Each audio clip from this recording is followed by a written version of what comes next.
I'm gonna wait.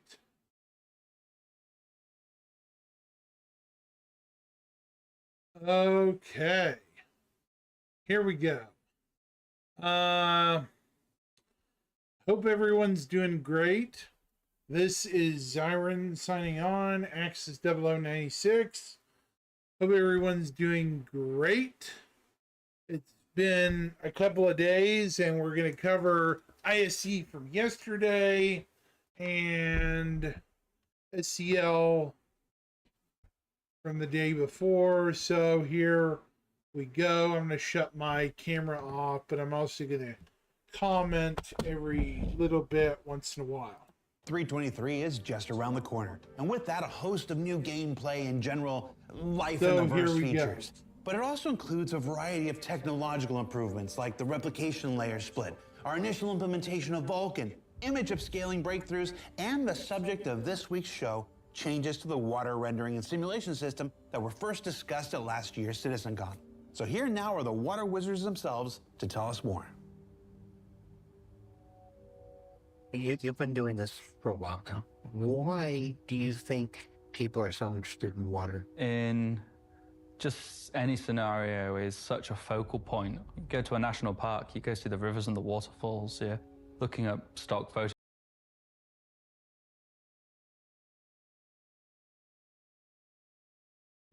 I will say this, I want waterfalls in game 2. I also want waterfalls. Can I just say this? This man here, I want waterfalls in game as well. Just saying. Continuing on.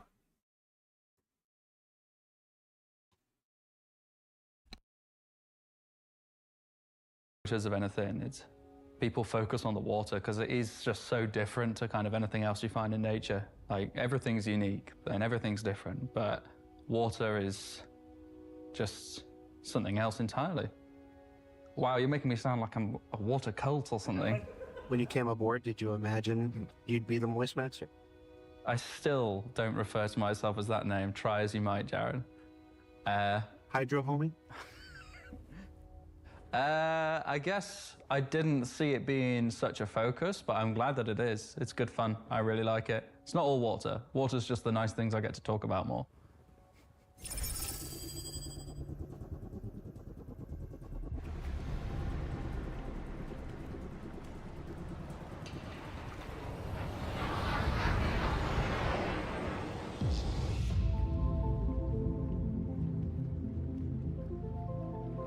Someone asked me when I was at CitCon recently, what makes water 3D in games? What's different to anything else? And the truth is, you have to work to make it look like water, because what we perceive as a volumetric liquid in real life, in graphics, we break down into different parts. You have the water surface, which is what you see reflecting, what you can look through, where you see your waves and your foam and so on. You have the fog underneath, and any particles floating around that makes you feel like you're inside water rather than just underneath a surface above you. And then you have all the effects that go to selling that, whether it be the lighting, the caustics, the boundary when it's intersecting your visor, or any of the splashes or simulation that we're going to move on to. So we showed a slice of what we've been doing with water at CitCon last year, and what we put out into 323 is a few steps ahead of that. So we're going to show you what we've been able to do since. Getting the rendering right was really key to making sure that the sim looks right, because anything that catches your eye and tells you this isn't real is going to stick out far more than any work that we put into the sim. It has to be said that the way we rendered water in the past in Star Citizen was not really up to scratch. So we have spent a lot of time trying to make it a lot more realistic. Water is quite an interesting thing to render. It has a very complex form in its dynamics and the way it animates. But optically, it's very interesting too. In some ways, water is like glass. It's transparent, it refracts and distorts light which passes through it. And it also has a surface which reflects the environment around it. In some ways, water is also like fog. It obscures the background behind it, maybe completely obscuring it, and certainly impures. I want to know, what is this stuff in the water? suspended in it?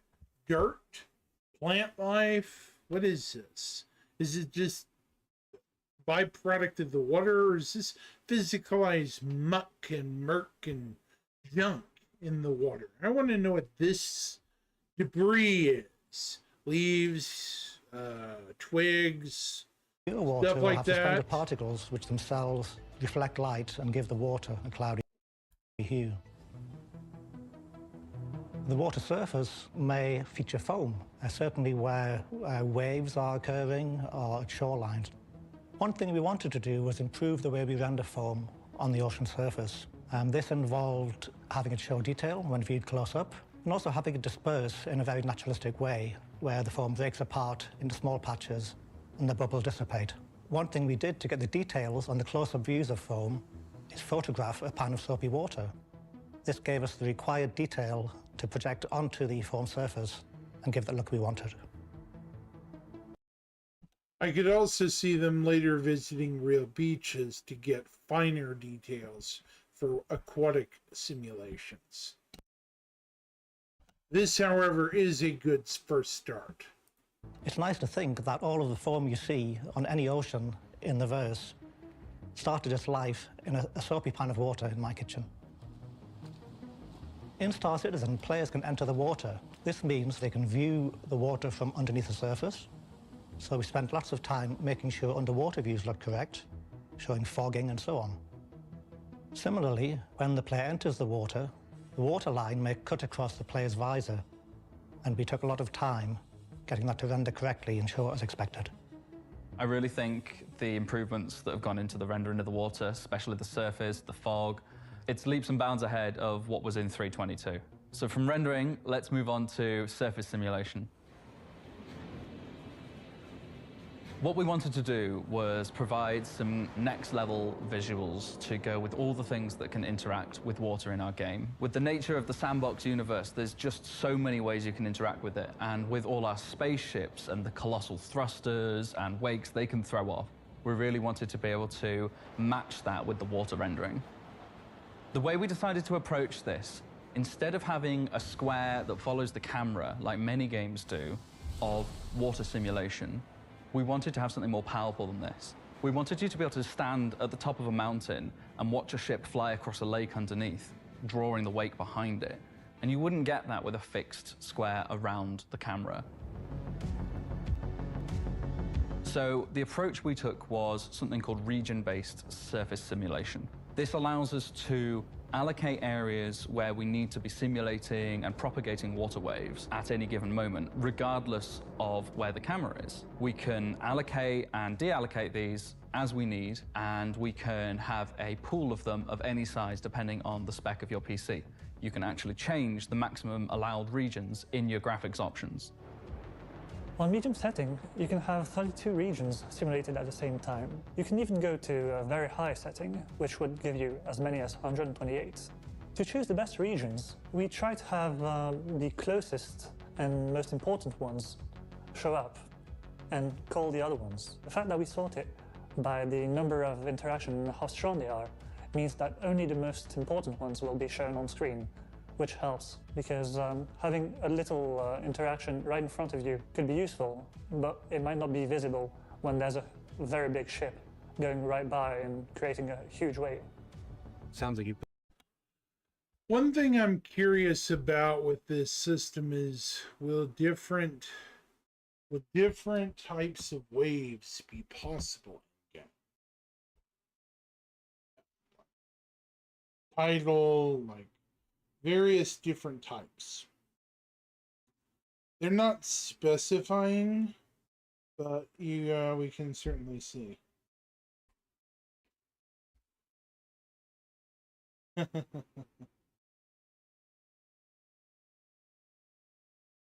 It just makes you wonder. That's what I was curious about. I mean, will we be able to see weather affect water in the future? Or is this just surface beginnings like the changes to Lorville at the moment? That's what I'm curious about. But we'll see eventually. Continuing. built a very efficient system then. We've tried to build a very efficient system. In order to interact with things that are in the water, we first need to know that they are there.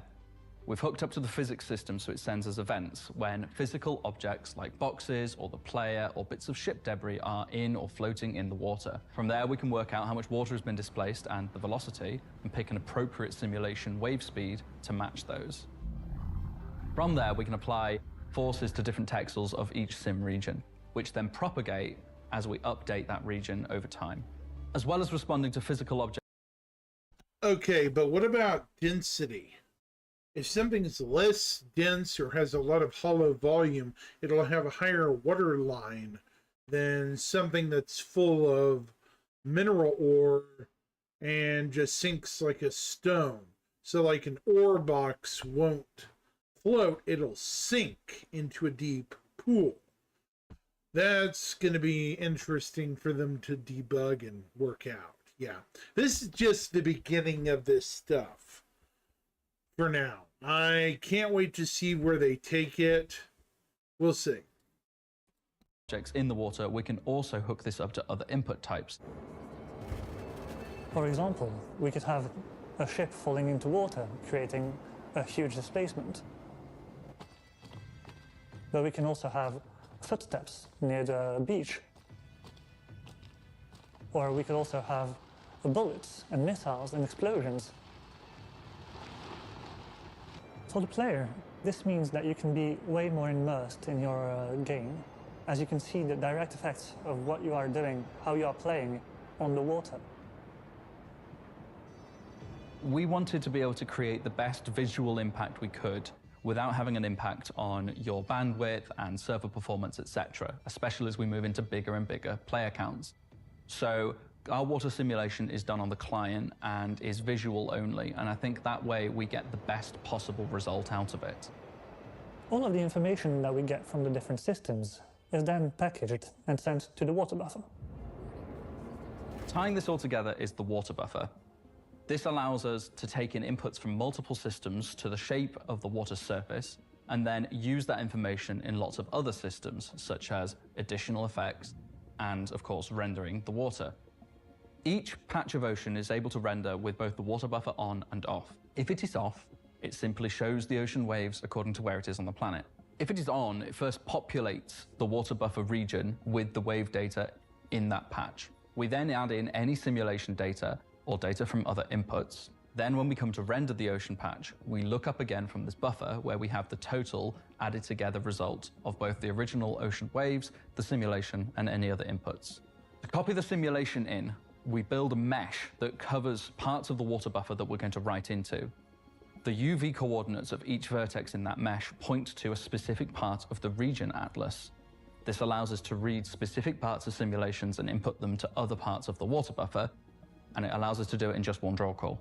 Having the water buffer set up like this to receive multiple inputs leaves the door open for implementing multiple types of simulation going forward.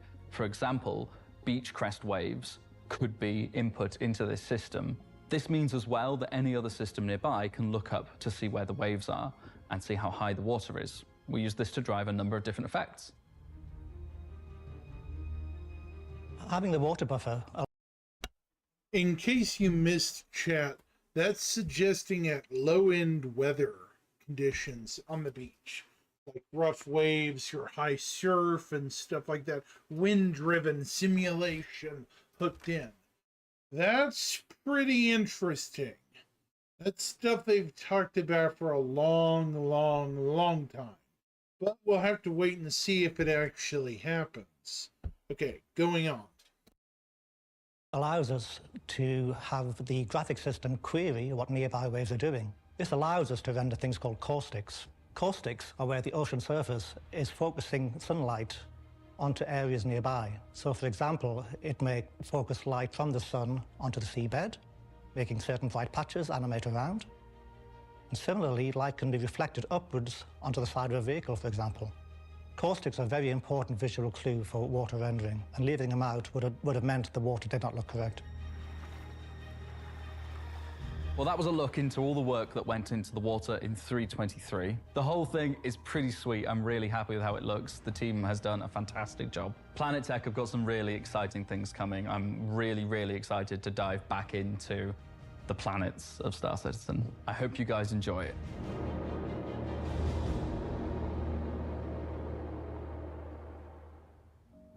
So what did we learn this week? Well, we learned that the updated rendering system makes water look more like water, that region-based simulation makes water behave more like water, and that the new water buffer itself hooks into all the other systems, like physics, which will get its own series of improvements down the line, to make water interact better with the variety of things that players throw into it. Boy, you love throwing things into the water, don't you?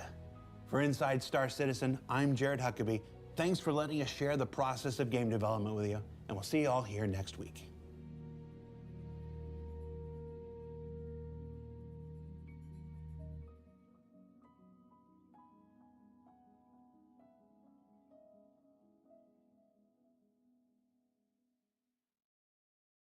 And now we're going to go to ISC.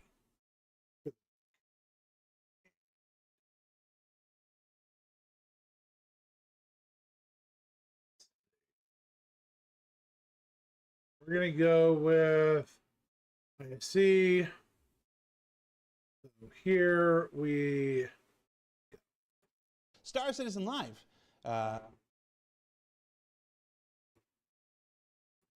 Before we begin, hi there again. There's a lot of apologizing in this video, so I'm told. But yeah, there's some apologizing, but we'll see. Anyways, we're gonna keep going, and here we go. Mute button.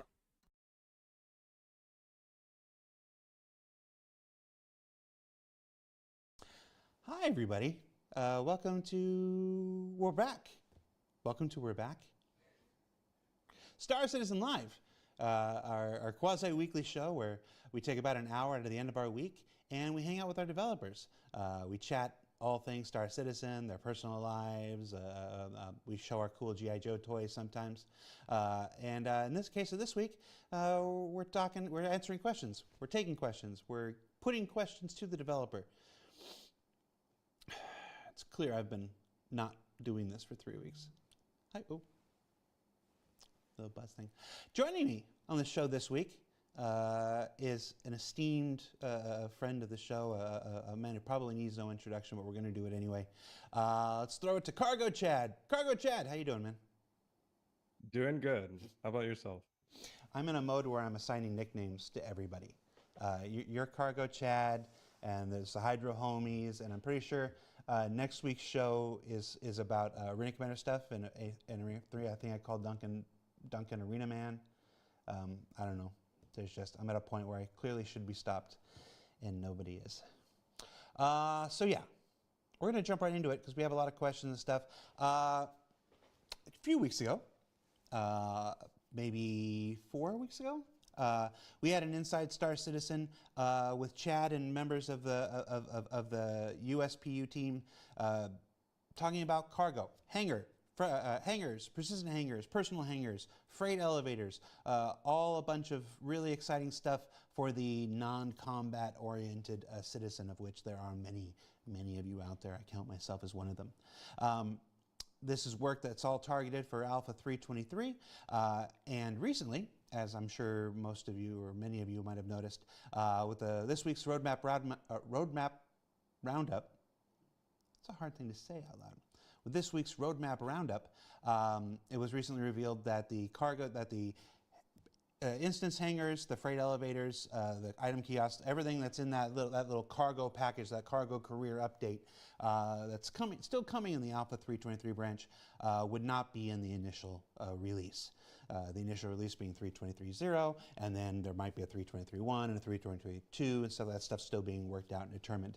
It will still be in one of the subsequent releases, whether that is 0.1, 0.2, whatnot, remains to be seen. Joining us, so Chad, we're just going to jump right into it.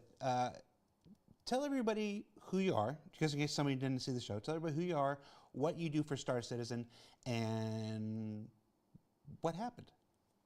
Yeah. So starting with the easy questions. But yeah, my name is Chad McKinney. I'm a senior lead gameplay engineer, currently in the Los Angeles studio, mainly focused on Star Citizen. So I'm part of the core gameplay group. I have a kind of sub team in that group called CGP 7. But we mainly focus on what I would say are like the features that make Star Citizen like unique. So like the big MMO style gameplay features. Cargo is like certainly one of the big ones, one of the big careers, right? So our team is really focused on those features. And certainly over the last several years, that's been a really big focus for us. So any of the big cargo stuff that you've seen coming out over that time, physicalized cargo, Hull C, all this stuff has been my team's main focus. But we've worked on a lot of other stuff throughout the years. But yeah, like, so what happened with cargo? Well, the first thing I was like, hey, is like, I don't know that there's anyone that's like more personally invested in seeing this like through than I am. So it was disappointing to come to the conclusion that we did need to pull it from 323 or push it into, you know, a point patch, but it was the right call. And there's a lot of factors that went into that. Just to kind of get into it, like the first thing is that it's a really, really big, it's not even, I don't even think you can call it a single feature set. It's like a whole change to the way that the game works from top to bottom in many different aspects.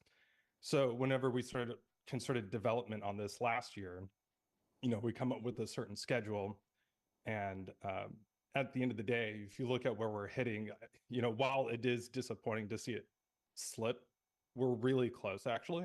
It's like, it's kind of like throwing a dart at like a target like a mile away. You know, we are a bit off. We missed the target, but we're not so far off. It's not going to be like, you know, 6 months from now or anything like this. So it's a bit disappointing that it missed the release, but we are really close.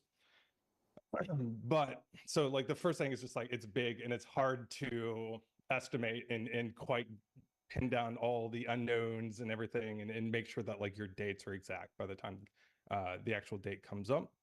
So we're a little bit off on that part, but there's also just been a lot of things that have happened during that time. Some of the stuff towards the end that have really informed that decision making are the fact that there's still some feature work that needs to be finished out. There's some iteration that we're still doing on certain aspects, or that we did on certain aspects of the design once we got things up and going. In particular, the freight elevator kiosk UI and the item bank UI. Once we played with them a bit, we realized we needed to update them and change them to make them a better experience. And then on top of that, in particular, the hangar instancing, ASOP, and transit kind of flow graph there about going from all these different stages of gameplay had some stability problems. And it's the kind of thing that I really felt strongly that we can't go live with that being not really stable, because if we do, and it ends up being a problem, the game essentially becomes unplayable for the players. So it's not like, you know, if we went out with salvage and maybe there's some issue with salvage, or if we're going out with mining, or, you know, the rocks sometimes crash your client like that. That is really unfortunate. That affects a small subset of people. Yes. This is the kind of thing where the game could literally just be unplayable. You can no longer summon your spaceships. You can no longer load your spaceships. It's a pretty heavy thing. So like in comparison, like ever since 318, we've been a lot more cognizant of what kind of risk we want to take on whenever we're going into the release.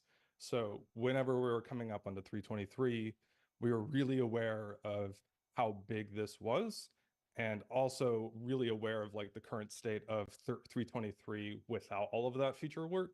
And because 323 was already needing some more time to be focused on to stabilize and improve performance, we didn't want to just rush this in and then take something we already spent a certain amount of time hardening on 323 and then just destabilize it all again, and it probably just like reset our whole release kind of pipeline there. But also then taking on all the new risk for the cargo work. Can I just say something, chat, real quick? Okay. These guys sound like they're apologizing, but I bet they're pretty disappointed too. And they probably had a very long boardroom meeting about not being able to get this product properly rolled out in 323 Prime patch. I mean, I understand, yes, it's still going to be 323X or 323.1, but the fact that it's still hopefully going to arrive in that patch gives me some hope that it's going to arrive in the first place. I'd rather have it arrive rather than not at all, in my opinion. Just saying. And I'm not trying to sound like a cheerleader or anything here, but at least they're admitting to it. So that's all I'm going to say on that. Anywho, continuing on. But we are in a child stream of the release stream. So that means that like we're ready to go. Anytime we want to, we can just pull the trigger and release it. We're right there.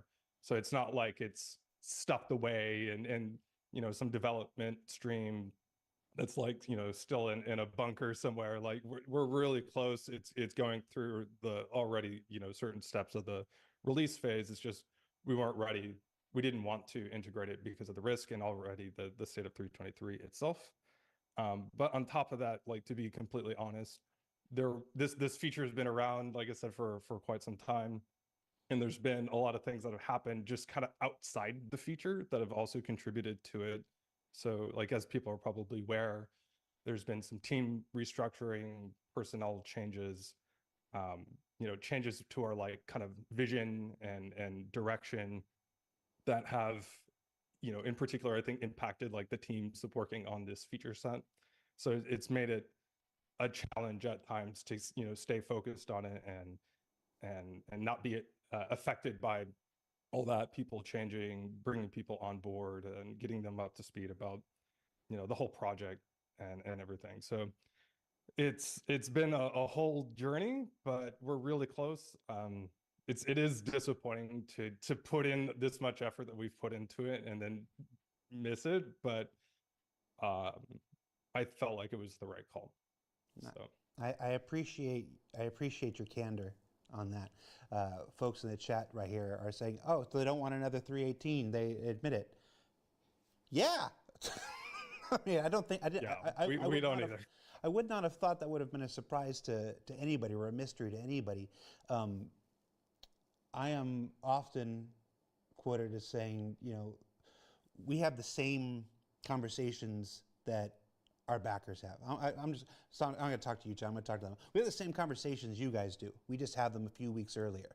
We have the same concerns. We have the same excitements. We take the same blows to the head. 323 hit us as much as it hits you in the heart and the head, in the feels. We don't want that to happen again. Is this me sitting here saying that it's never going to happen again? No, I'm not going to sit here and say something will never happen.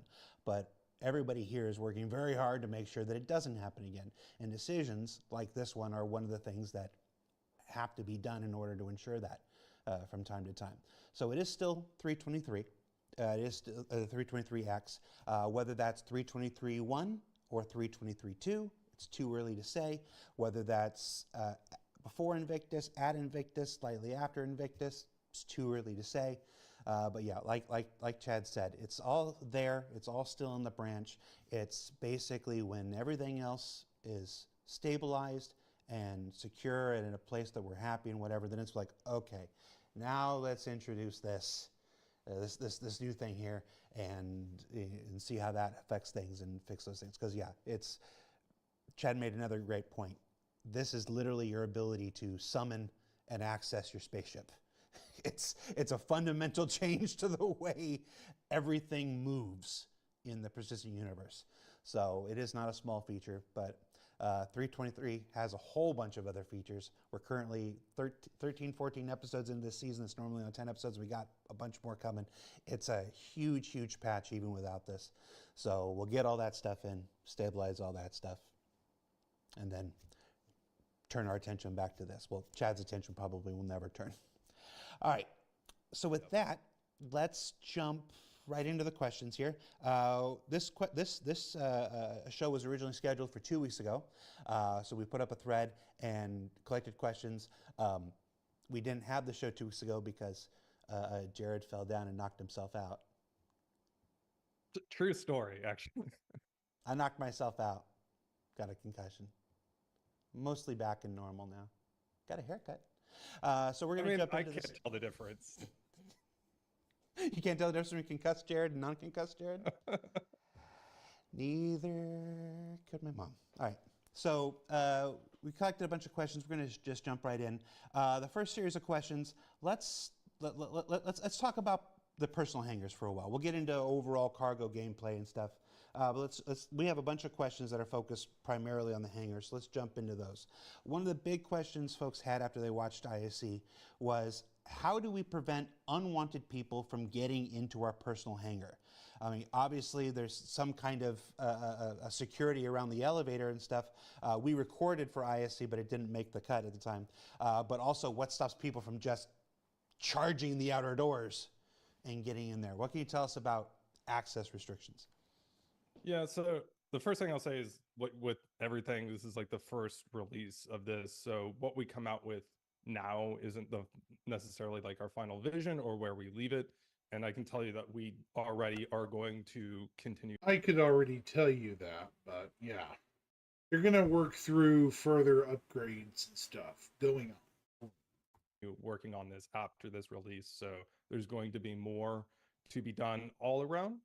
But for this release, the way that it's going to work is if somebody who is not in your party somehow ends up in your hangar, then what we'll do is we'll treat it kind of similar to the impounding behavior that we have for the landing areas, where they'll get a bit of a warning, but then soon thereafter, they're going to just get kicked out and teleported out into the station.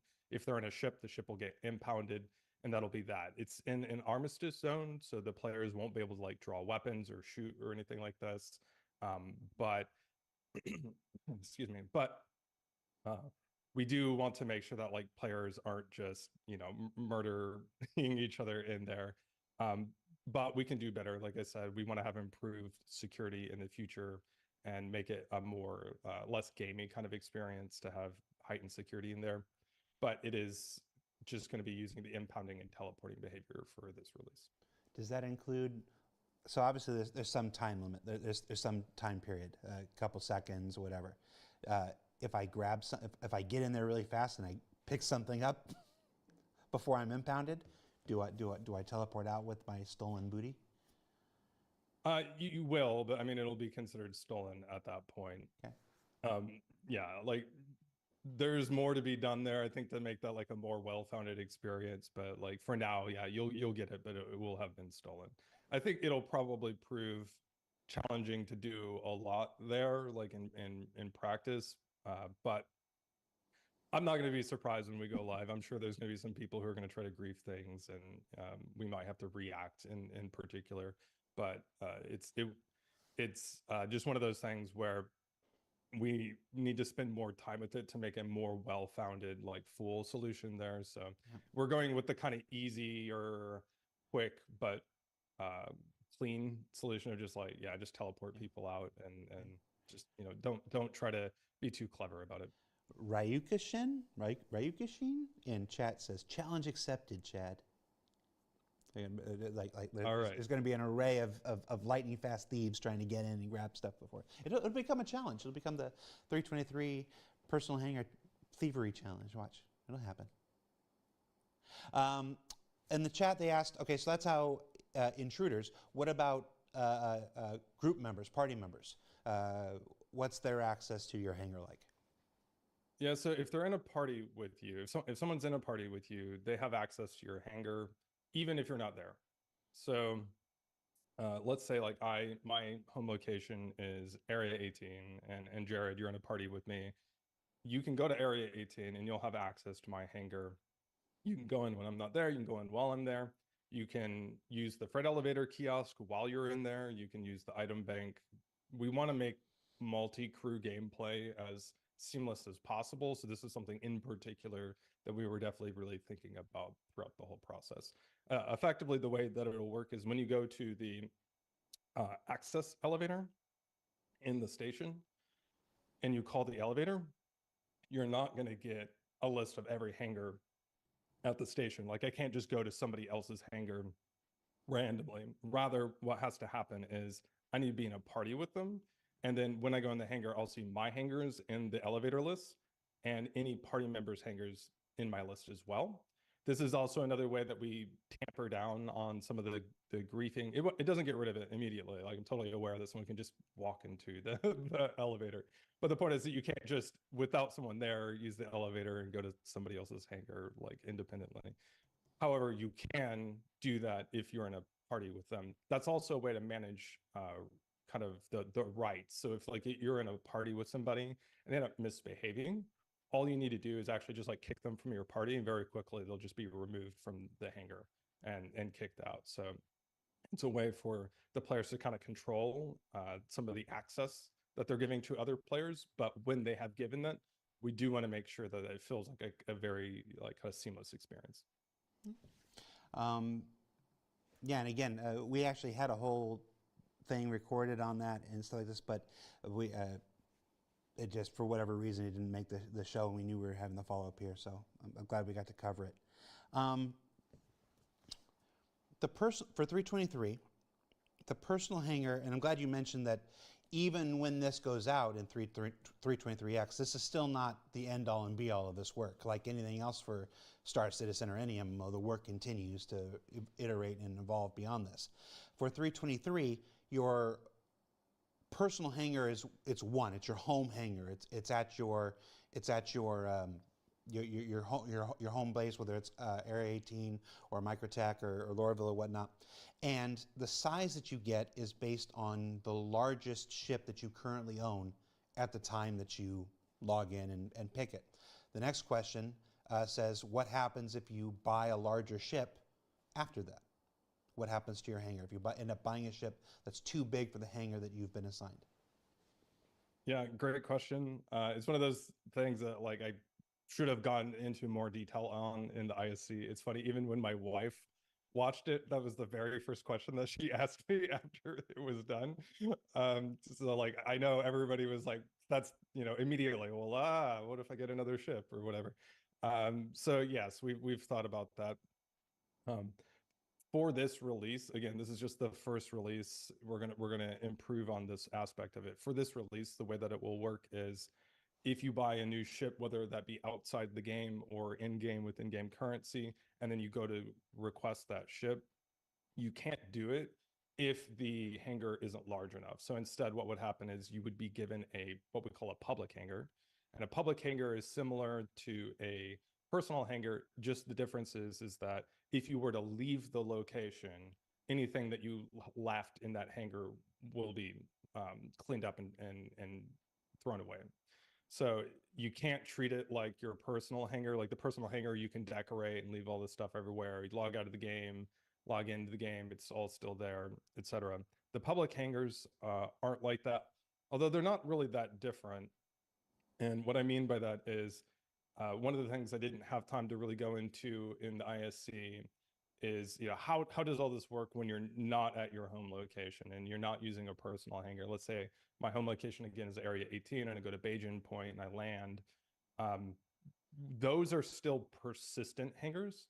They're just not your personal hangars. And the distinction here is just that if I were to take my ship and land at Bajan Point, and then I'm given a public hangar while I'm at Bajan Point, while I'm there, anything that I leave in there is going to stay in the hangar. So let's say I just drop a bunch of boxes on the ground and then go into the station to sell some commodities or whatever, or do anything else, me and my friend. Then I go back to the hangar. The stuff in that hangar is still there. If I'm going to log out of the game and log back into the game, I actually still have my stuff there. It's only when I purposefully leave the location that stuff is taken away. So that's a public hangar. And when you say taken away, What do you mean? You lose them. They're forfeit. Yeah. So don't leave your it's stuff something in a that we public want to area. improve on in the future. What we would prefer to have is rented storage, and in fact, I'll get to that in just a moment. So that if you leave, it's more like you kind of have to like buy it out of impounding, you know, or pay like the fee for the storage costs. For now, it's just they're going to be discarded. You will get a warning when that happens, so that you know that you're going to lose that stuff if you were to leave it on the ground accidentally in the public hangar. But for now, you're just going to lose them. But the kind of what my point was with bringing all that up regarding your own ship is that it's going to be the same behavior as if you were to go to a different location in the game, but that is still a somewhat persistent experience anyways while you're there. It's just not, it's what we won't do, and where I think some people have, you know, kind of imagineered is that like we would like grow your hangar magically larger and like rearrange the things. Like we're not going to do that.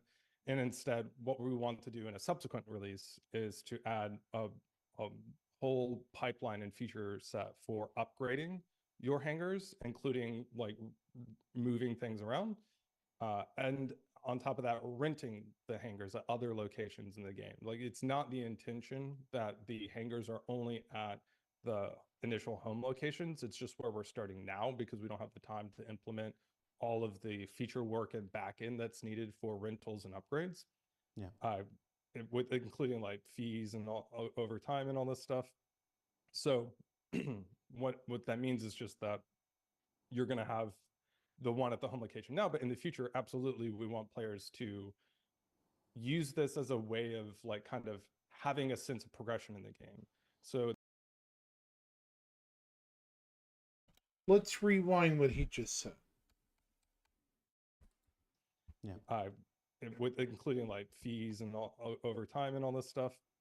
So what that means is just that you're going to have the one at the home location now, but in the future, absolutely, we want players to use this as a way of like kind of having a sense of progression in the game, so that when you're playing, you can accrue wealth. You can then use that wealth to expand your kind of area of influence and where you can, you know, tag, have extra inventories, have extra storage locations, and kind of spread throughout. And I think this will be. Sounds like they're trying to tie this stuff to reputation. I'm all for. Bring it on. Bring more improvements to the game. Yeah. Become especially important once we bring more solar systems online. You're definitely going to want to have, I think, more hangars across the different solar systems in the game. So this is just step one. It's not the final, you know, stop in this progression. We know where we're going. It's just trying to find the way to carve up the feature to still hit an initial release. So this is one of those things that we kind of, you know, took a step back, simplified it for now. Let me check in with a friend, chat. Okay. No, it's a good answer. You mentioned that players will be able to go into your hangar and access your inventory or access the freight elevators. Will they be able to access their own stuff inside your hangar? Yes. So if someone is in a party with you and they end up in your hangar, they can use the freight elevator kiosk, and when they use it, they'll access their own inventory. And if they were to use an item bank in the hangar, they'll access their own inventory when using the item bank. Something that we actually started working on, and in fact had working, was having them also access your inventory. So like if we were in a party, you could come to my hangar and then have the choice in the UI about whether you want to take things using the freight elevator kiosk from your inventory or my inventory. But we had some concerns about like security, given that party membership isn't maybe as strong of a guarantee because you'll end up in missions or doing things with people that are it's a little bit maybe too much power to give to somebody just because they're in a party with you to have them access your own inventory. So we still want to do that part. We just want to add more security and authorization functionality to be able to say, okay, for this person, they can access my inventory, they can't. So we want more as far as like permissions before introducing that part. But certainly they will absolutely be able to access their own inventory in your hangar. That sounds like you've played with Sean Tracy. Yes. He will just jack all your stuff. And smile the whole time. Oh yeah, no, he's very happy about it. Very happy when he does it. How many home hangers can a player have, and can they change their location after they choose them? Just the one for now, and no, they can't change the Well, location for this release. hi. So once you get it, that's the one that you have. Again, in the future, we want to do more for upgrading and rental. Yeah. We will think about like moving. I'm not sure how I feel about that for the initial one. So there's still a bit of design thought about like every single corner case there about what we want to allow for players. But for now, for 323.x, you're not going to be able to move the persistent hanger location. Yeah. So that answer was very candid and truthful. I want to make sure that that's understood, because when people make this decision, I want to make sure that everybody knows to consider it. When you start, when this patch launches, you will get a decision to choose your new starting location for the duration of 323 until whatever comes next. When you choose Area 18 or Microtech or Hurston or whatnot, you are locking in your persistent hanger, your persistent personal hanger, for the duration of that patch until additional functionality comes on. So don't lose that information and for the folks who are making the 7-minute cut down version, make sure that gets in there. Okay. Indeed, and just to kind of preempt another, I read everything. I know like every question you guys have thought about, like I already know it all. So like, and another thing that people have raised as concerns is, pirates. Like, what if I'm a pirate and I don't want to like set my home location as forever to be Area 18? I'm going to go Grimhex. Yeah. Am I just screwed? Do I not get a? It's a slow day. The answer is, again, like for 323, we just don't have the functionality to allow for those other locations to have them. But it's not that we don't want. What did he say? That. Like we do want to. It's just raised as concerns is, pirates.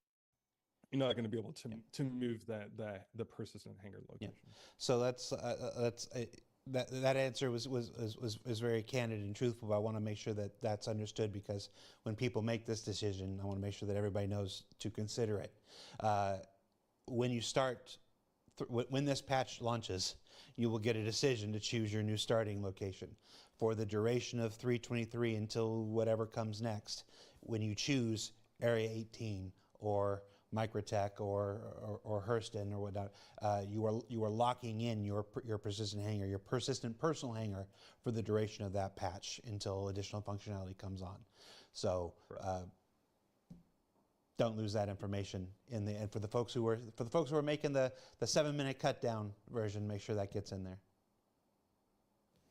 Okay. Indeed, and just to kind of preempt another, I read everything. I know like every question you guys have thought about, like I already know it all. So like, and another thing that people have raised as concerns is, pirates. Like, what if I'm a pirate and I don't want to like set my home location as forever to be Area 18? I'm going to go to Grimhex.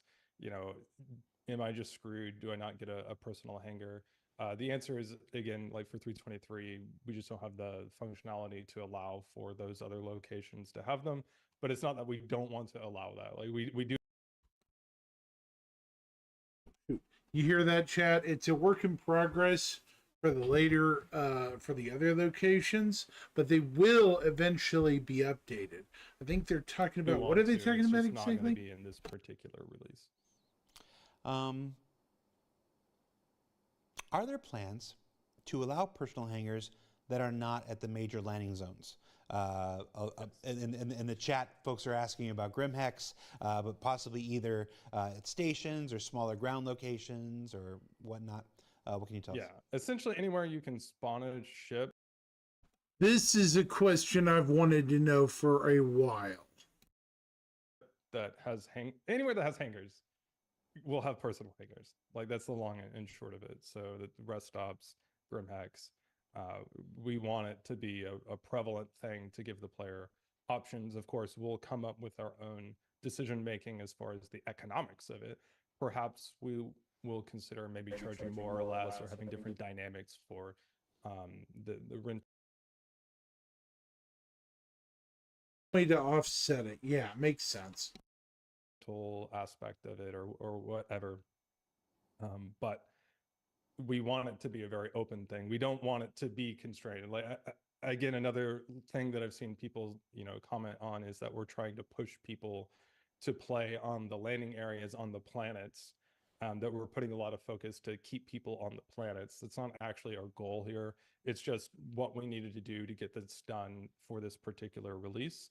We want people to be able to go out in the universe and claim some part of it and feel like that's their home. And if you have a preference that's not, on a planet, we want to empower that. We want you to feel like you can go somewhere else and call that place your home, Grimhex, Pyro, whatever. Yeah. And have multiple even, so that you can bounce around. So if you're spending a period of time in one region of the game, especially like once we get multiple solar systems, we don't want you to feel like overly punished because you just have this one location and you'll never go back to it because it's so far away.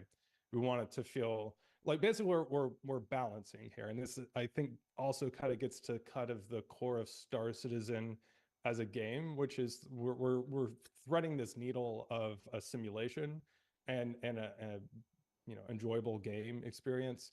So we want to make physicality and inventory tie into that and make the game feel tangible, give you important decisions to consider, have risks involved with certain decisions, so that you have to be thoughtful and that feeds into all aspects of the game. So like, for example, let's say I have a bunch of inventory as far as like the guns and loadouts that I have access to at my home location.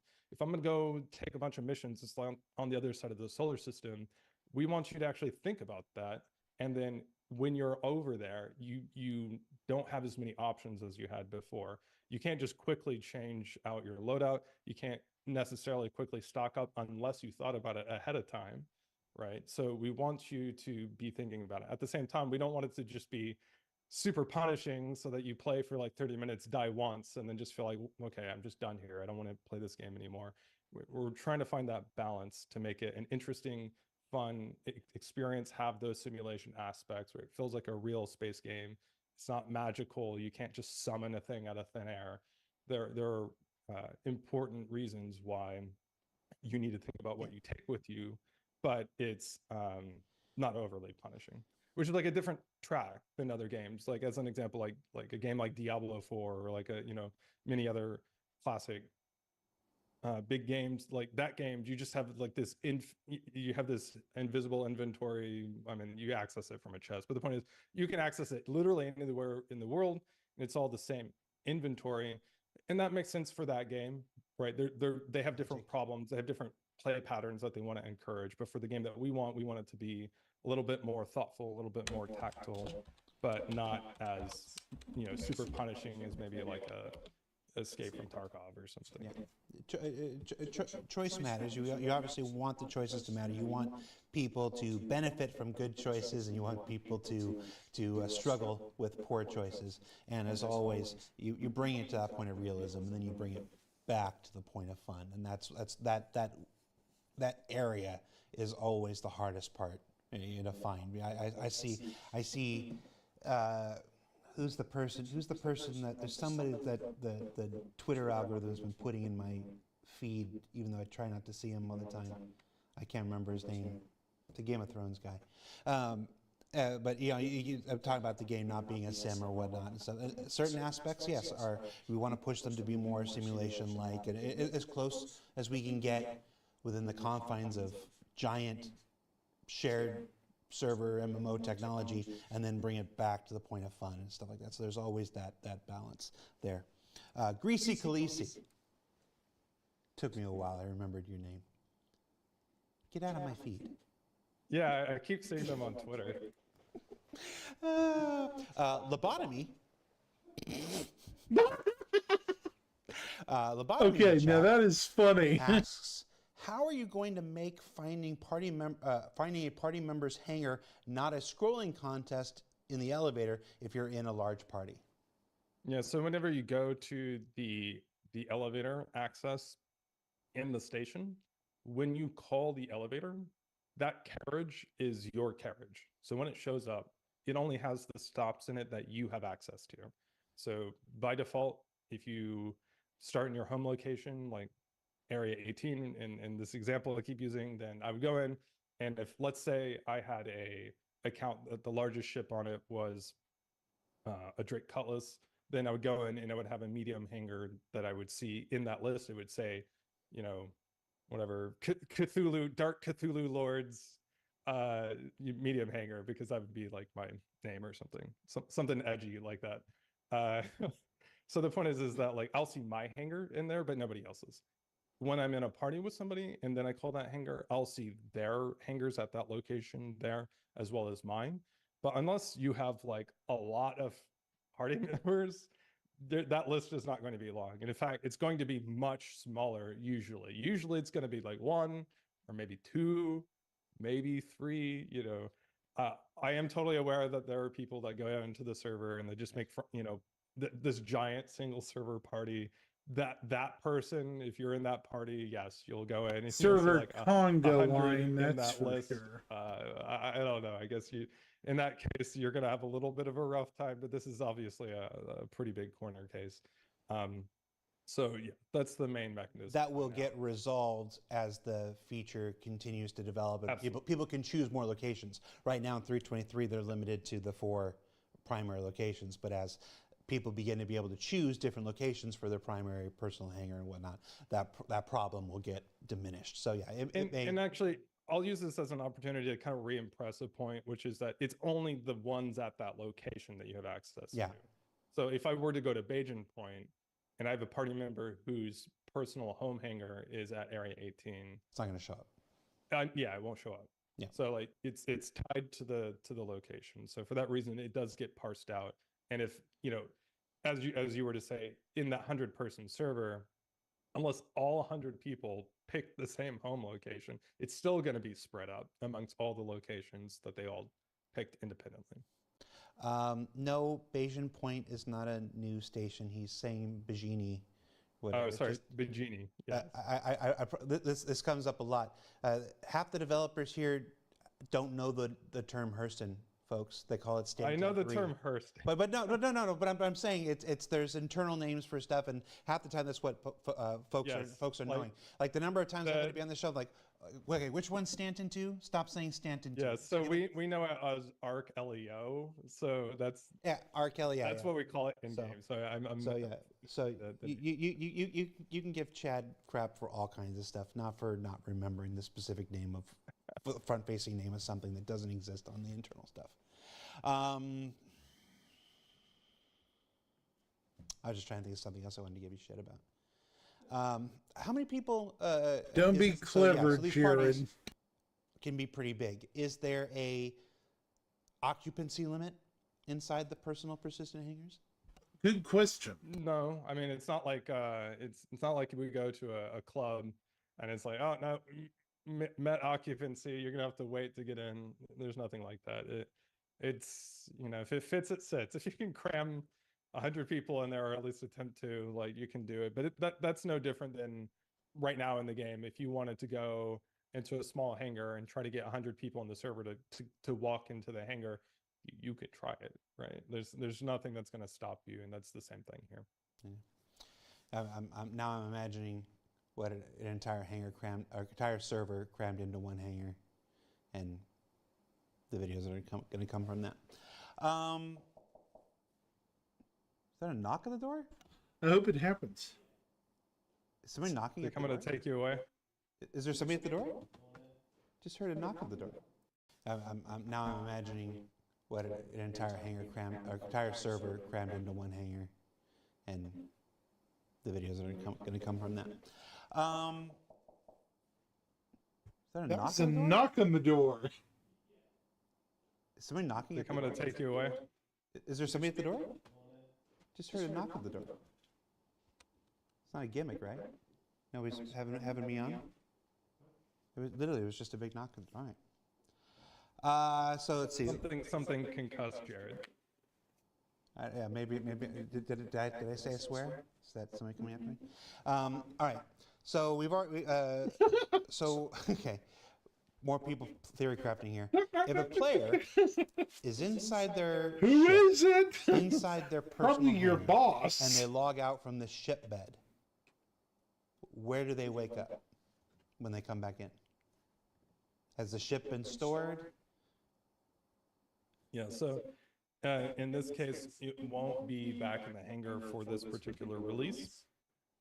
Again, this is just one of those things where there's a lot of complexity in how the hangar instancing works and considerations across shards and server meshing and all of this. So for now, no, it won't be that like if you were to log out in your ship in your hangar and then log back in, you're going to end up in your ship in your hangar. But we do want to revisit logging in and out with the hangars in particular. So that's something that we're going to be absolutely looking at more specifically.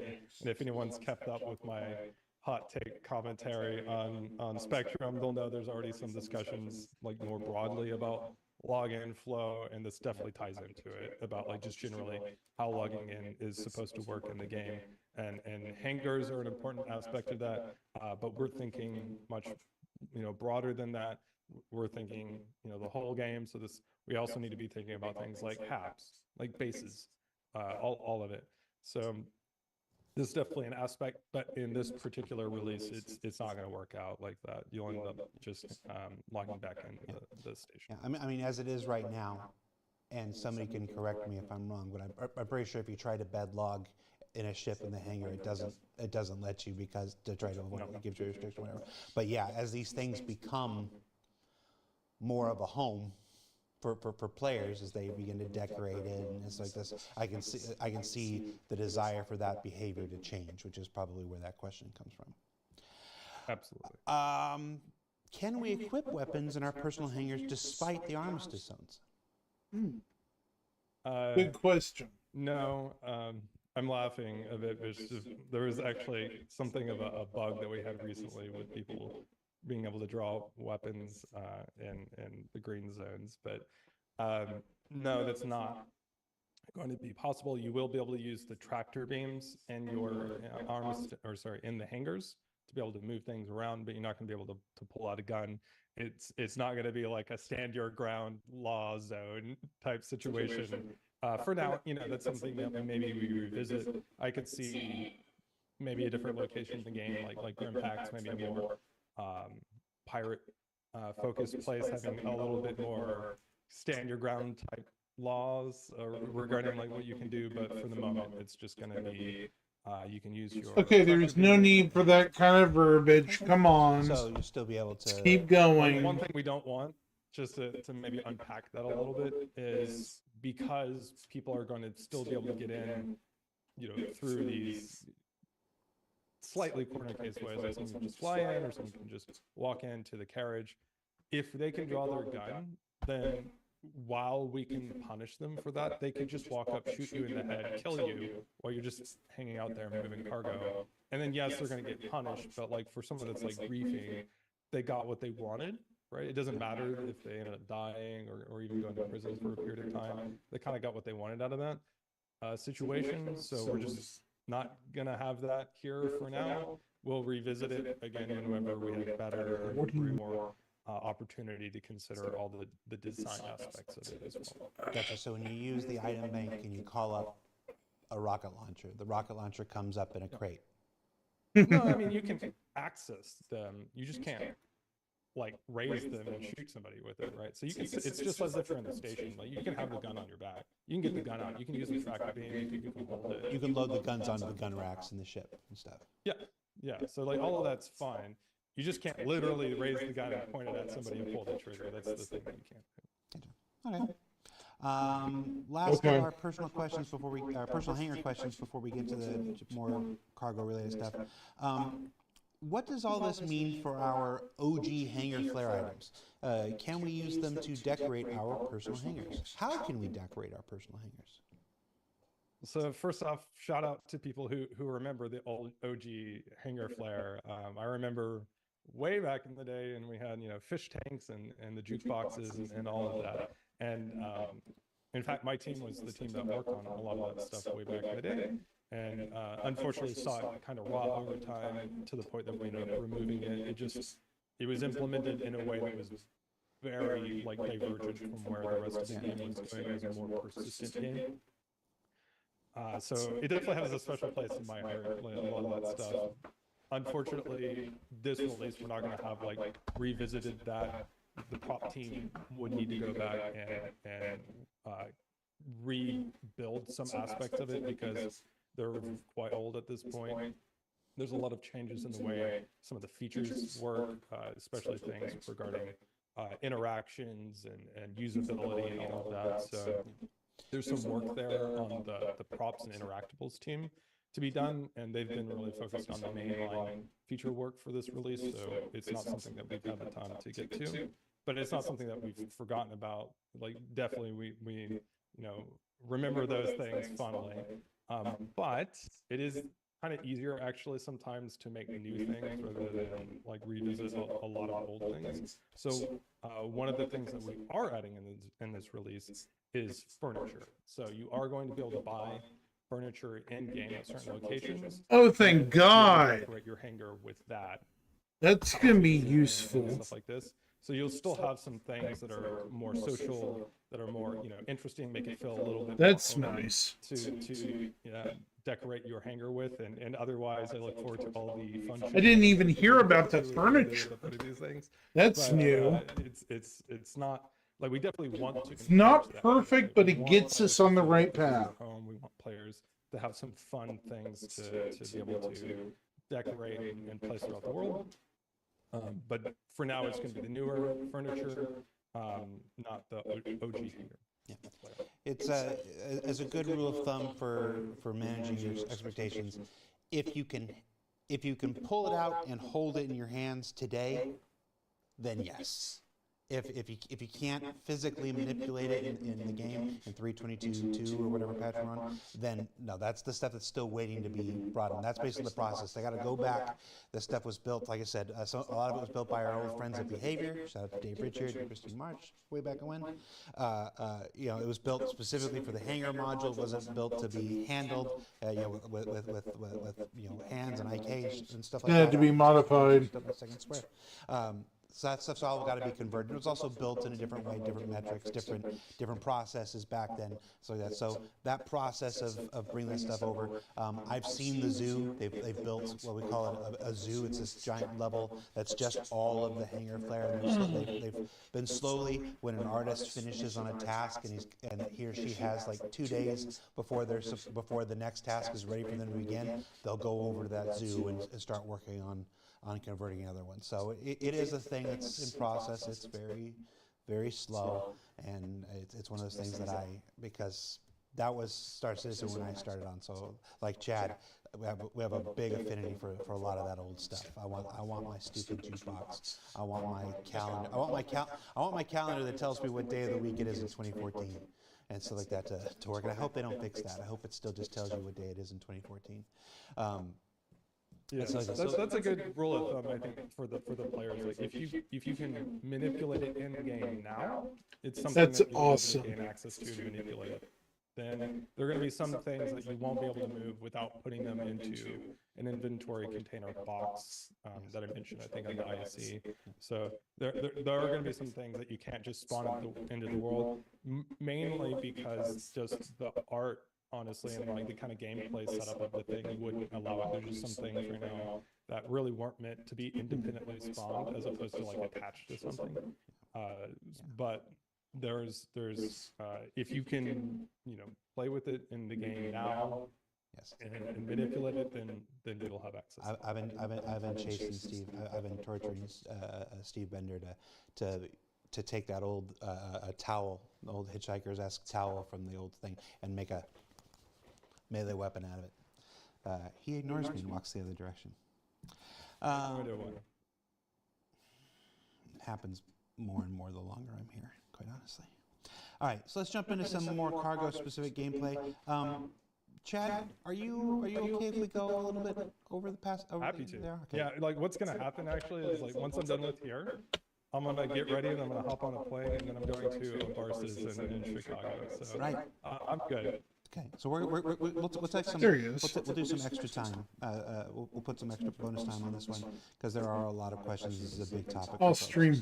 How does manual or auto loading work at outposts, scrapyards, and other non-hangar specific locations? Great question. The answer is it won't. So if there's not a hangar, you won't have auto loading as an option.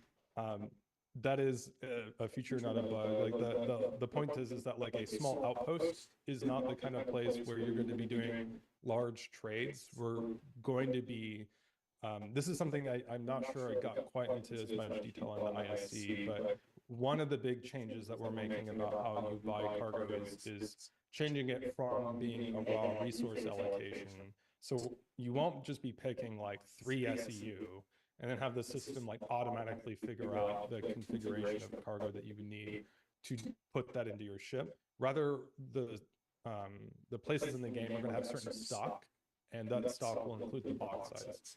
So the outposts, the smaller locations in the game are going to only trade in smaller volumes and smaller box sizes. So like 1 SEU, 2 SEU, and the idea is that like those places you're going to just manually load it yourself, and you wouldn't show up with a C2 and fill it with like 700 SEU of 1 SEU boxes and then have it automatically pack it for you. That's not the point of that location in the game. It's not the route that we want that to satisfy. It's not. What we want to do is differentiate the game. We want the locations in the game to serve different roles. We want there to be a reason to go to different places in the game, and we want there to be a reason. I'm slow around here today. You're a player that owns really slow. You will be but rewarded okay. for good decision making as far as like your trade route considerations and your location considerations and your ship choices. And on top of that, if you partner with gift people, a sub? you're gonna benefit from let's say the choices that you have as a group, and if you're on a larger ship, you can benefit from them being able to help you. So for these smaller locations, we don't want there to be like a giant hangar there that like sucks your ship into it and just magically puts all of this huge amount of cargo volume that's like, I guess, just hidden underground or something. That's not really the point of those locations. On the flip side, a bigger trade route location like the LEOs, which are a hub for feeding the landing areas, those are meant to be big routes. So like they are going to support automatic loading. We want there to be big ships that go there and get these big amount of loads and haul them around. But for those, we would like them to deal in the kinds of box sizes that make sense for high volumes. So like the 24, the 32 SEU boxes. Think of it like this: like you wouldn't show up to. I'm from Oklahoma, so I'm gonna drop a reference. I don't know if anybody knows what a Love's. What? It's like a small home brother. He's from Oklahoma? So that with like a huge, Chad, you're from Oklahoma? You wouldn't then like take, my brother boxes of Twinkies and then load up your truck and go to another, Love's somewhere in the world. That's not how trade routes work, right? Instead, you have smaller shipments that will, feed smaller routes. But then for bigger trade routes, we have like these huge ships that carry huge loads of freight across the Panama Canal, all this stuff, and they have really particular routes that they go to with these much larger shipping containers. So that's the idea here, is that like there are going to be places that just deal in higher volume, there are going to be places that deal in smaller volume, and there are going to be some places in between. The locations will have the facilities there that make sense for them. However, that means that like I totally understand there might be someone in the game that just never wants to pick up a box, right? They just never want to do that. And like, yes, that means that sometimes whenever you're hauling cargo at these smaller locations in the game, like the outposts that don't have automatic loading, you're going to have to take the box out of your ship and put it onto the freight elevator. But that is a pretty short loop, because the way that it's going to work at the outpost is that the freight elevator is literally attached to the landing pad. So it's a matter of a few feet away. It's not like you have to go through this huge experience. You just land, you put the thing on the freight elevator, you interact with it. It'll take you not very much time.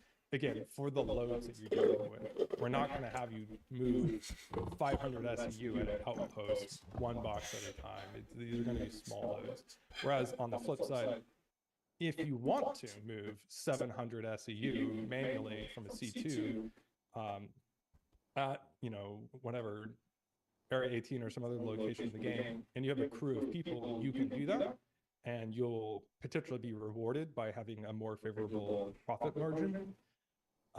But obviously, you're going to have thought about that ahead of time. If you chose a bad configuration of boxes, that might take longer. Whereas, like, if you bought your cargo at places that dealt in larger box sizes, you're going to give yourself an easier time. So we're basically giving the players more choices, but also parsing it out to where it makes sense about like why you would choose certain routes and what you're trying to get out of it. Yeah. You said loves, and there was this one we used to go to, of association with Hostess chocolate pudding filled pies. And I was thinking, there's probably a Buc-ee's out there that's big enough that would break the analogy. A Buc-ee's, yeah. There's probably one Buc-ee's out there that's big enough to break the analogy. For auto loading, now obviously the time for an auto load is something we can adjust, and it's something we absolutely certainly will adjust. It's whatever it is in 3.23 will not be what it is in subsequent patches. And in fact, I will point something out, which is a lot of people in the ISC, of course, dissected the video to death. And so one of the things that they did is they would pause the video when the different UIs were on the screen, and like really, you know, delve into like the pricing, the times there. I will just say prices are having to go up because everything's so cheap right now. People are earning too much money. The money earning system for trade and cargo and mining is broken, folks. Broken. Pricing, and then get to the game and realize it's different. And then I hate to tell folks that, but it is. It is. That broken. Just don't take those numbers seriously. I guess is what yeah, two things I always want to remind folks of. Sorry for the detour. Obviously, there's the alpha live environment where things will change. Then there's PTU before that. Then there's Evocati before that, and then there's where my guys, you know, Will, Dave, Alex, and Toby are working in the absolute shit. I'm gonna say it. They're saints. They do work that I could not do. I don't have the patience for it. I think it's that information is all temporary. It's all just don't believe anything you ever see in a UI screen on ISC. It's way too early in the process. It's learn the lessons. Don't give yourself the ulcer. Just remember it's work in progress. That's why we stick it on there.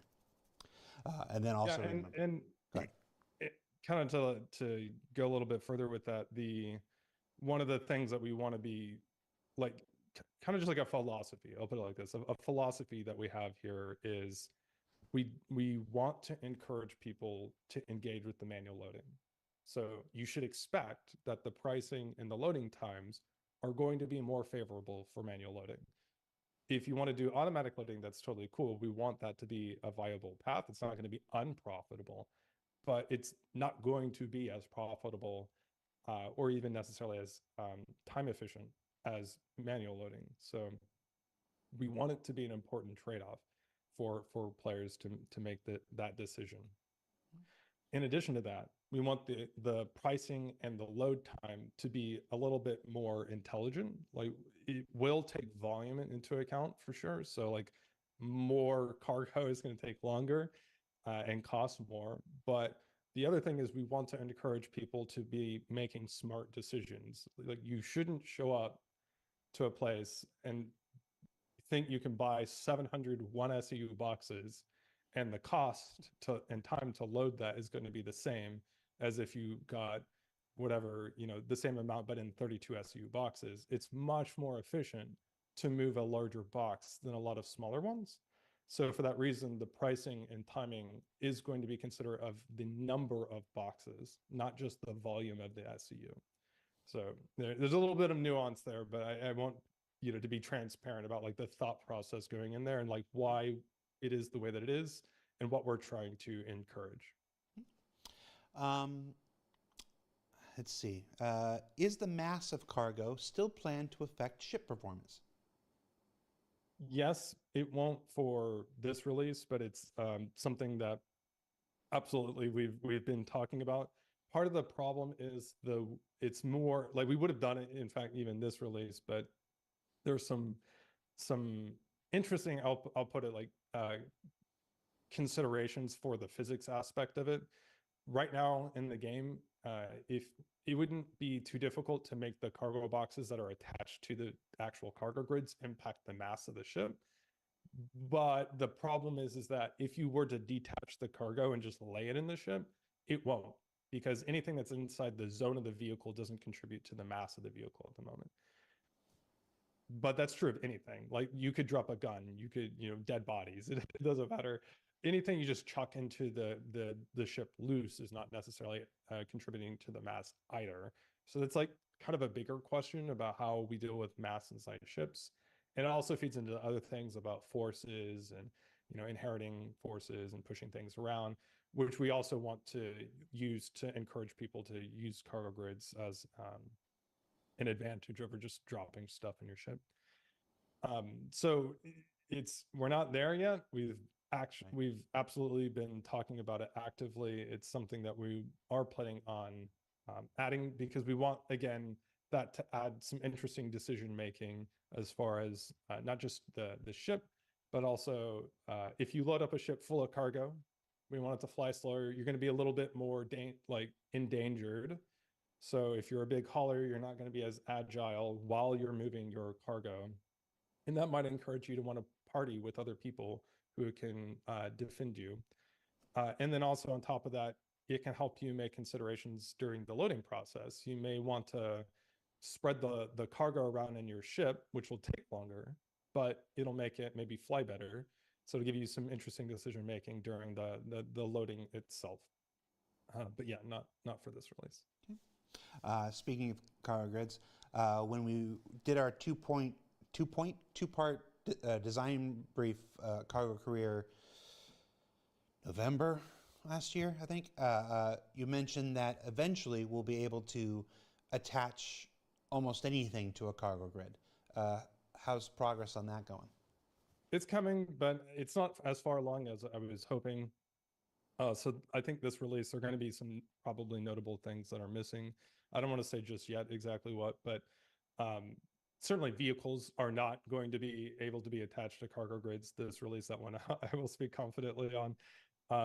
And that's just more of considerations as far as if the entities themselves are really ready to be attached to things dynamically like that for physical reasons, or if they're ready to be just spawned in the world independently like that. So for example, ship items, a lot of them are not really designed to just be sat there in the world. They have, like, if you look at them, some of the geometry on them isn't even like complete. So it's that kind of stuff where we're not quite there yet. And there might be some other gameplay aspects with that, with more testing, that we find that whenever they're attached, they cause problems that need to be sorted out. And we might have to pull back on what ends up being literally attachable to the cargo grid. That doesn't mean that they may not be able to be called up on the freight elevator, because we can still place things loose on the freight elevator, but not literally attached to the grid in those situations if we were to need to. But as far as like attaching them to the cargo grid, for example, on the ship, and then flying around with them like on the exterior of the Hull C, like in the ISC that we showed, we still have that ambition. It will be probably, I think, a progress, kind of work over time as far as like expanding everything that will be attached. It's still the governing principle, which is if it's in game, I want it to attach to a cargo grid reasonably. Okay. So not a thing that probably but not corpses. I know I made that joke actually.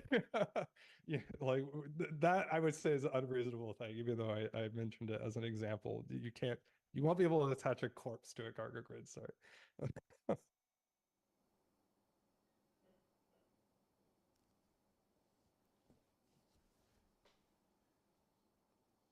I'm sorry, Jared.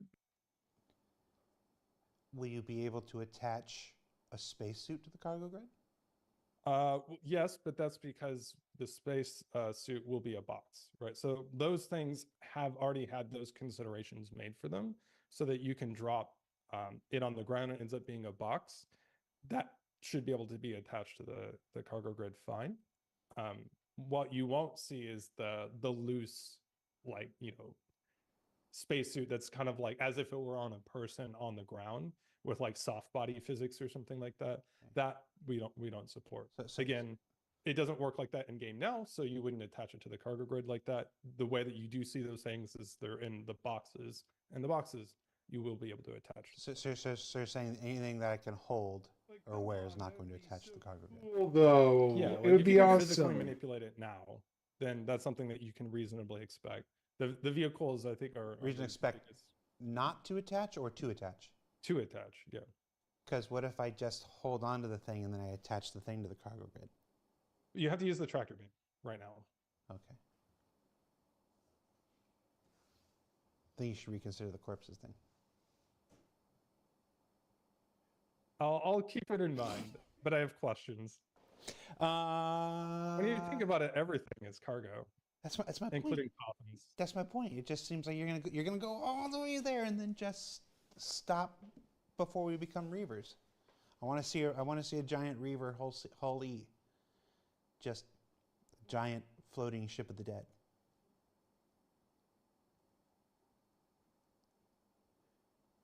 You switch to his face. I can't. You're just staring at my face for us. You see Chad's face. Just no. Okay. He's stuck. I broke Chad. Okay. Here's a question. Is there? we're in overtime, folks. So it's just don't think we're going to get anything good. Is there any future at all whatsoever for cargo decks beyond just buying tractor beams and empty containers? Great question. I think cargo decks are an interesting thing in the game that were, I would say, designed at a time that we didn't really fully understand the full scope of the game that we were going to have and how exactly we wanted the cargo loop as a whole to like come together. I do think they still serve an important role at the moment, but there is work there to figure out like what is the best thing for them overall. So I don't want to give a definitive answer on anything like that. I will just say that like we're totally aware that they're kind of in an awkward place maybe, at the moment as far as like what role they're serving and what we intend for them in the future. But we do want them to be more integrated. No. Cargo decks are about 15 pounds of useless stuffed in a 5-pound sack, Chad. I can't see his face if you don't switch back to him. I'm just saying, they could use a pass.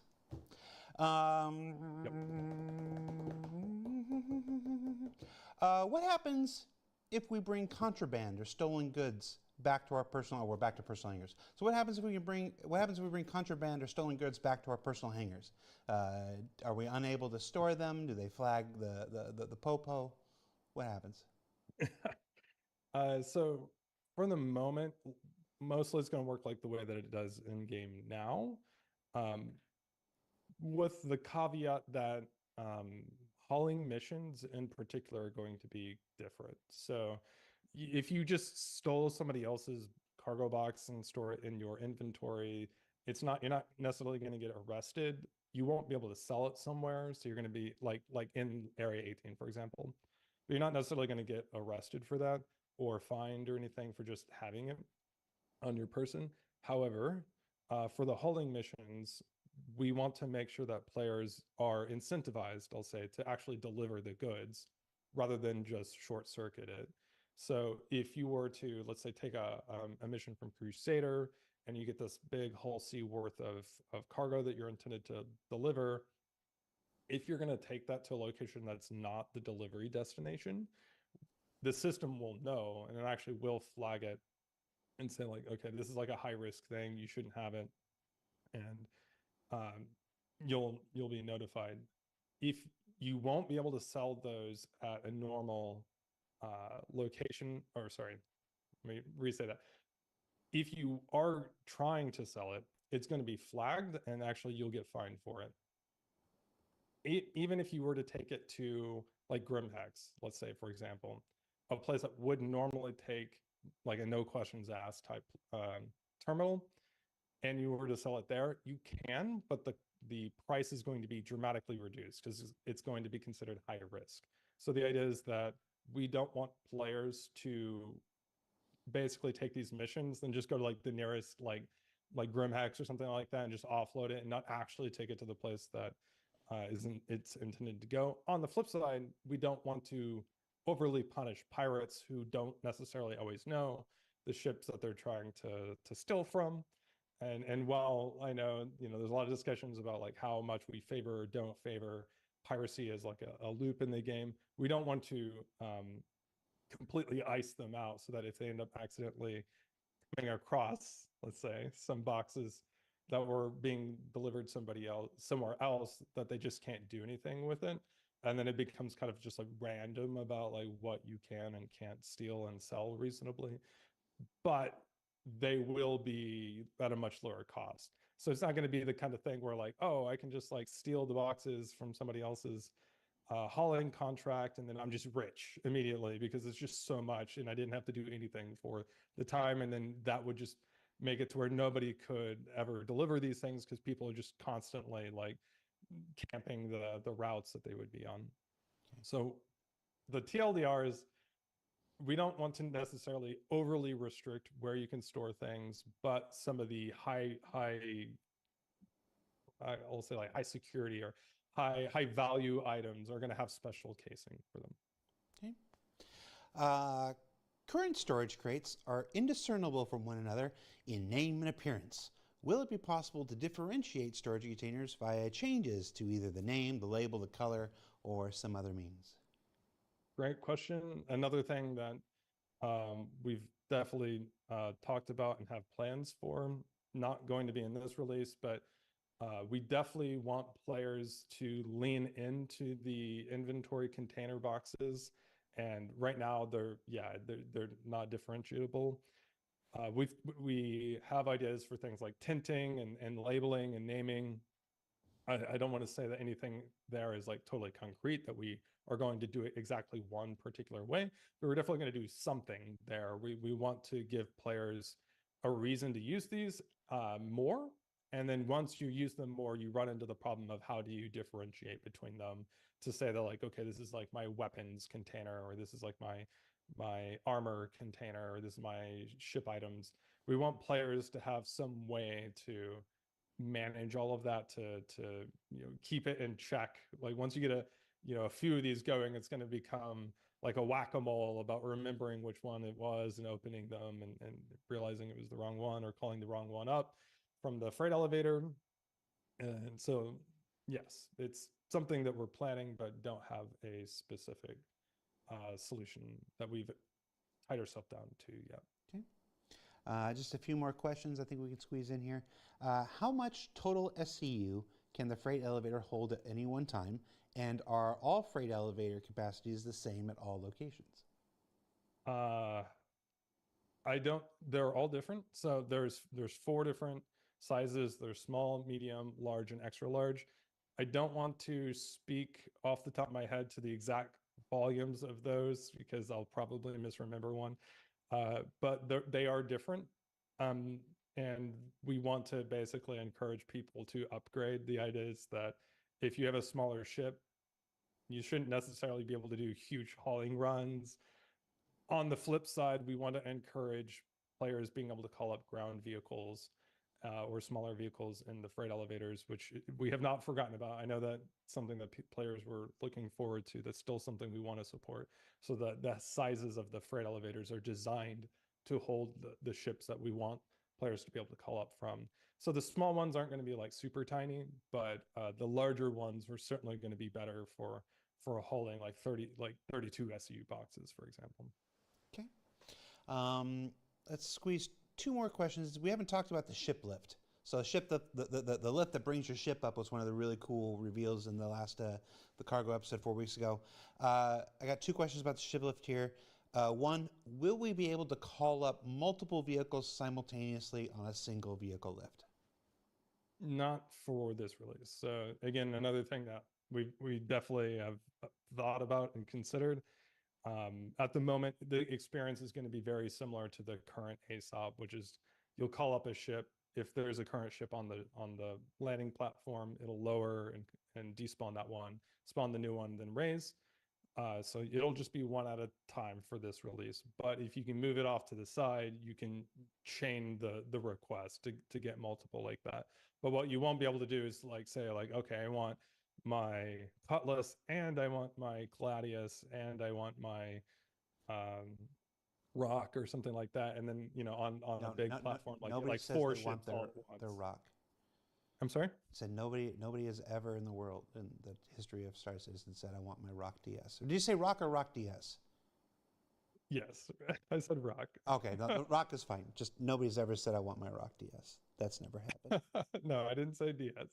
Okay, I'm sorry. But yeah, so like there's some design considerations there as well as technical. How do they come up? How do you pick multiple at the same time? How do you say if there's 3 ships on the platform and you only want to swap one of them out? Like all of that stuff just adds like a lot of complexity to the system that we just didn't want to mess with now. We want to keep it simple and get it working. There's a lot that's already changing in the ship spawning flow right now.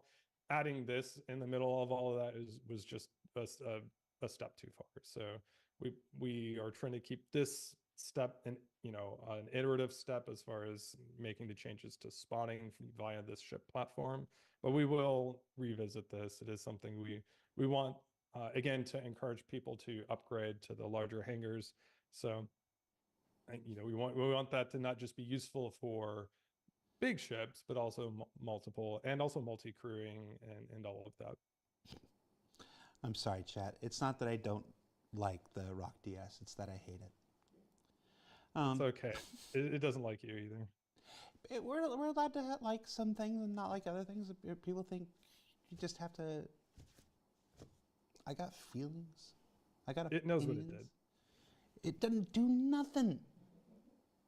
Sorry. Is there any other location? Oh, sorry. Last ship question. Is there any other location besides the personal hangars where the ship lifts are being used to deliver vehicles to you? Not at the moment. Okay. All right, last question.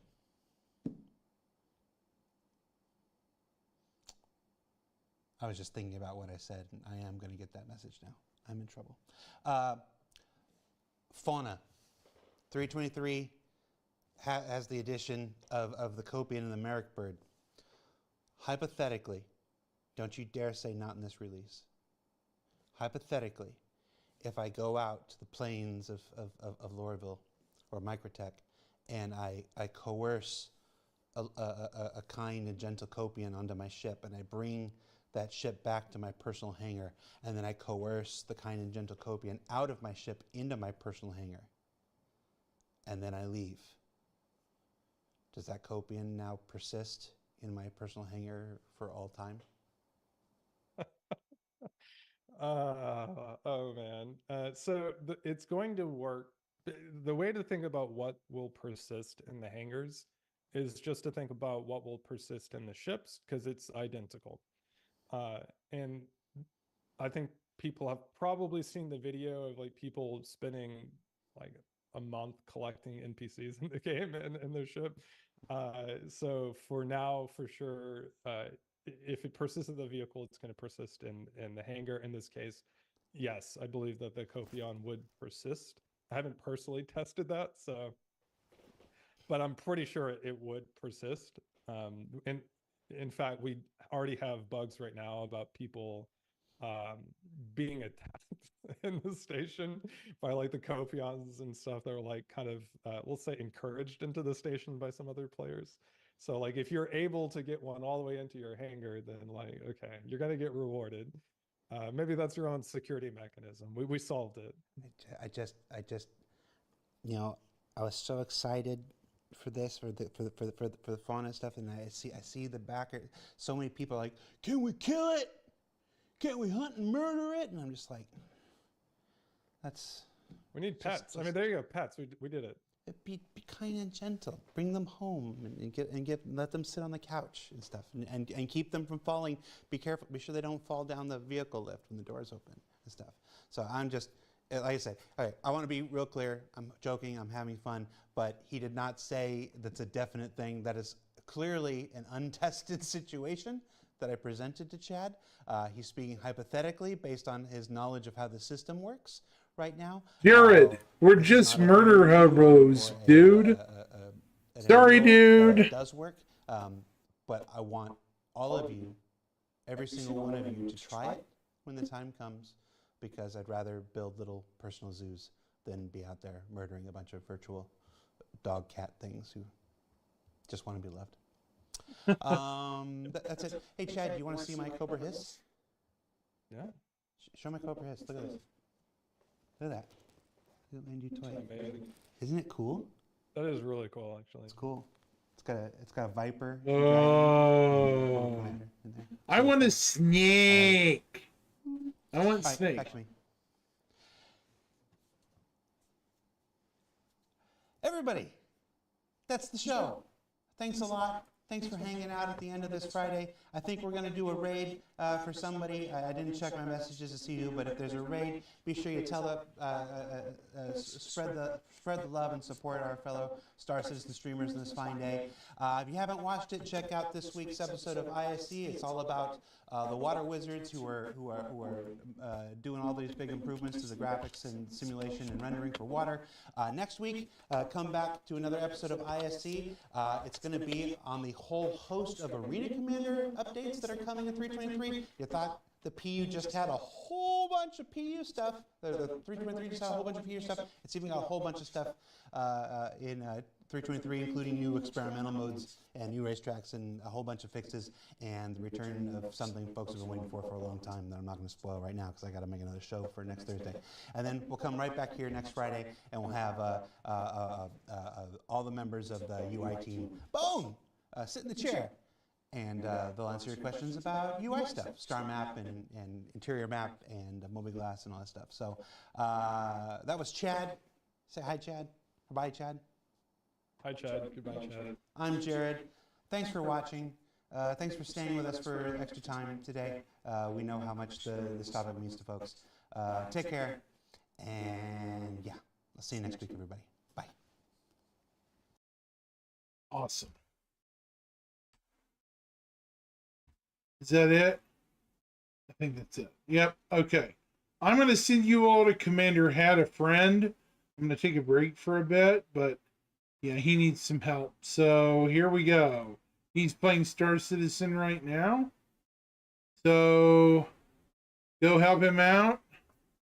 Give him I would really appreciate it, guys. Have a great one.